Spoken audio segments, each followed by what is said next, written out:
मैं कटौती प्रस्ताव के हिमायत में बोलने के लिए खड़ा हुआ हूं और मैं अपनी गुफ्तगू का आगाज करते हुए न जाने मुझे क्यों ये शेर याद आता है।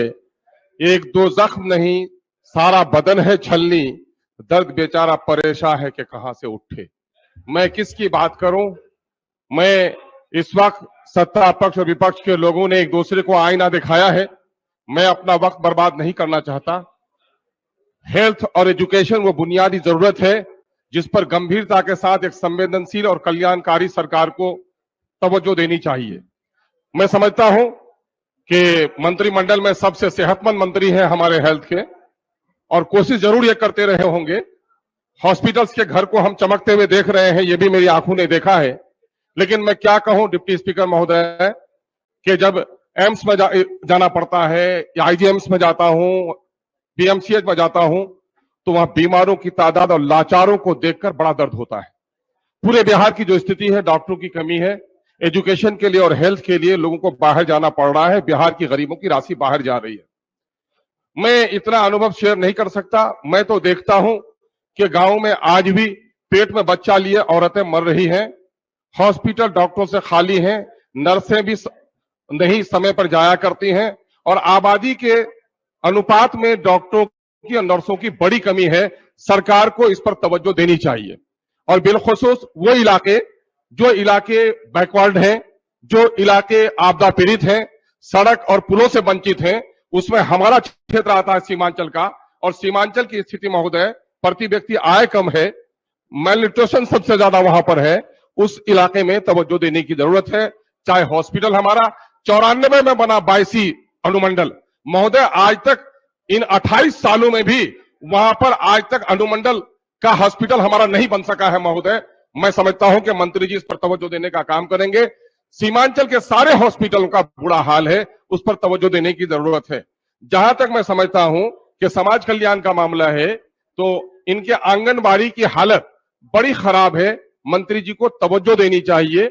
आंगनबाड़ी की जो हालत है, इसमें जो सुपरवाइजर इन्होंने बहाल किया है, तो जितने पहरेदार बने उतने हिस्सेदार बने हैं। 2500 से 3000 रुपए प्रति आंगनबाड़ी वसूल किया जा रहा है।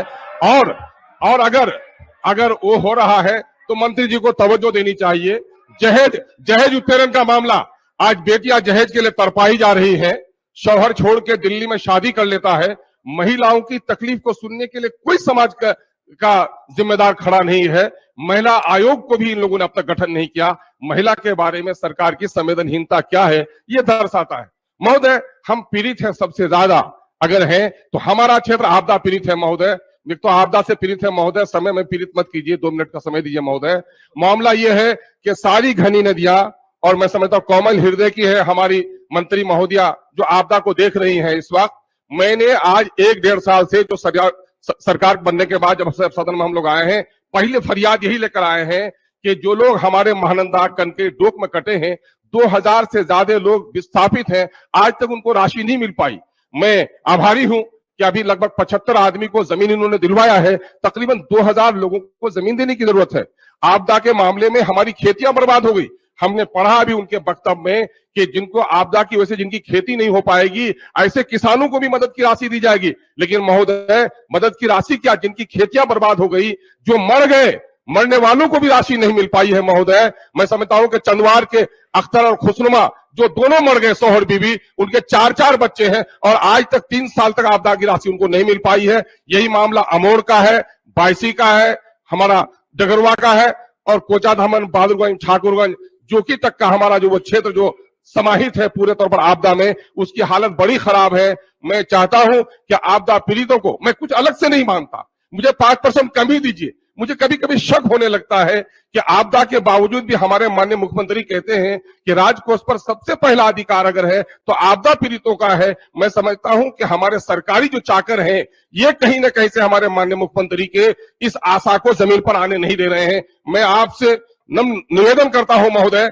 कि आप सरकार को इस संवेदनशील मामले में निर्देशित कीजिए कि और दूसरा काम नहीं हो सके, लेकिन आपदा पीड़ित जो महिलाएं सड़क पर है, उनके लिए शौचालय नहीं बना है, उनके लिए पानी पीने का पानी नहीं है, घर कट रहा है। अभी हमारे इलाके में 50-60 जगह पर कटाव हो रहा है, लेकिन आपदा से पैसे नहीं मिल पा रहे हैं कि कटाव से हमारे बचाया जाए। महोदय, हम आपसे विनती करते हैं सीमांचल के आपदा पीड़ितों की ओर से कि सरकार को कड़े तौर पर निर्देशित करें कि आपदा से जो लोग पीड़ित हैं उनको नियमावली में जो तय किया है आपने, उस नियमावली के अनुरूप उनकी मदद की जाए। महोदय, मैं आशा करता हूं कि आप आसन की ओर से निर्देशित जरूर करेंगे और जिन मुद्दों की ओर मैंने मंत्री महोदयगण का तवज्जो दिलाया है उस पर भी आप कृपा करेंगे। एक आखिरी बात महोदय कि आयुष्मान भारत 5 लाख तक का आप बीमारों को दवा दे रहे हैं, बड़ी अच्छी बात है, लेकिन महोदय उससे पहले जो खर्च हो रहा है गरीबों का, टेस्ट के नाम पर 10,000 15,000 रुपए वो गरीब नहीं दे पा रहे हैं। बिहार हुकूमत को उसके लिए उपाय करना चाहिए और कैंसर के लिए कम से कम उपाय बिहार में कराइए,